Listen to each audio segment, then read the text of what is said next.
Hi everyone, my name is Evangelline DuBois. Welcome to my page. How to Be a Dom is a YouTube page all about how to be a professional dominatrix. So you will learn a lot here, maybe about yourself, maybe about the business, maybe about something that you'd like to try or do. I'm always happy when anyone comments and asks a question or suggests something they would like me to talk about. So thank you so much for being here. This video is about traits of submissives that I've noticed and things that I appreciate in my submissive clients. Now, your clients may present themselves as submissive, and in their regular day-to-day life, they might not be submissive at all. So it's good for you to understand different traits that they might have in order to sort of, like for me, I had no idea about any of this before I started. I just started the job because I'm naturally just good at entrepreneurship, leadership, improvising. But it's really important to sort of understand that there are different types of presentations for clients. In your presence, they should be acting submissive, okay? Once they get to know you more, they might want to talk to you more, but they need to be acting lower than you. They need to have manners. They need to be humble. They need to be punctual, dedicated, like a beta, even though they might be an alpha or a sigma. We don't know. The number one thing for me is the clients having a disposition that is appreciative and affectionate towards you, okay?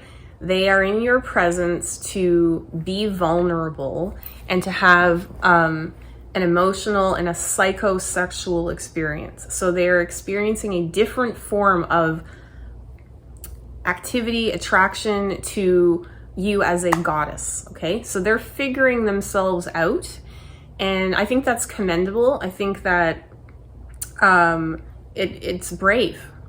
I think that a lot of subs are taking a huge step towards accessing the vulnerability in them, and the reward is that it's sexually fulfilling to them on some level.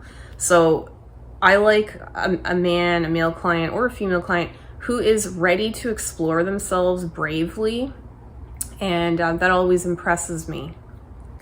Another quality that I really appreciate in a submissive is somebody who I can tell that they are enjoying themselves, okay? And I don't want clients to ever be fake. I just love it when I see a little smile or some relaxation or just being willing to be this part of themselves. It's scary for these people. It's scary. They have to hide this part of themselves.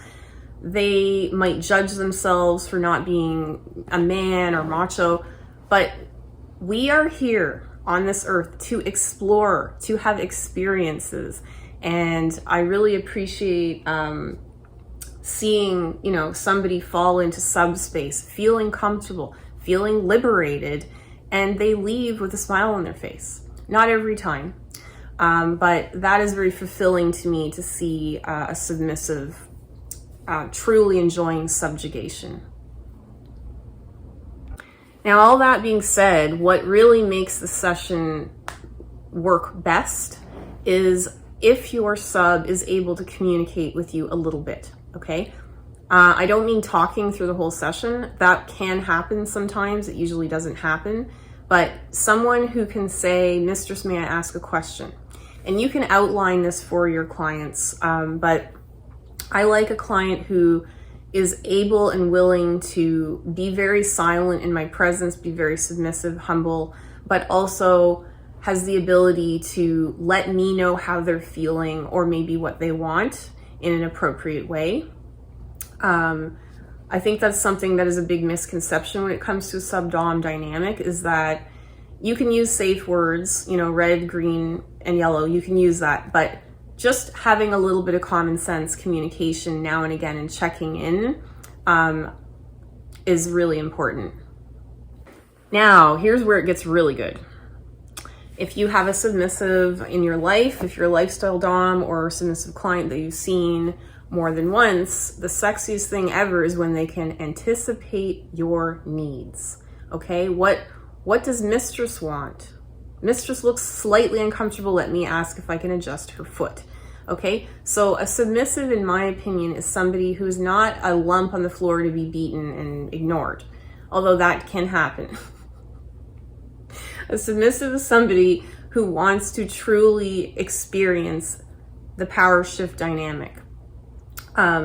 So I love a client who will throw themselves in, but also be present enough to think about my needs, because that's what they're there to do. They're there to show a dedicated side of themselves to a goddess, and that goddess is you. So you might as well enjoy. A bit more on that note. I like a client who can anticipate maybe what you want, bring you a gift, ask, say, mistress, are you comfortable? Would you like me to adjust your foot? Would you like to wear different shoes? A client who is giving is great, but you don't want a client who gives and gives and gives, or a submissive if you're a lifestyle dom. You don't want someone who gives until it hurts, okay? You don't want people acting crazy. Like years ago, I had an amazing maid, and I saw this maid once a month for several years. Quite possibly bankrupted this person. Didn't know about it, didn't mean to do it. But this person kept wanting to come back for sessions, would give tips, spent lots and lots of money seeing me. And I just have a mild concern about that. I feel a little bit guilty is all.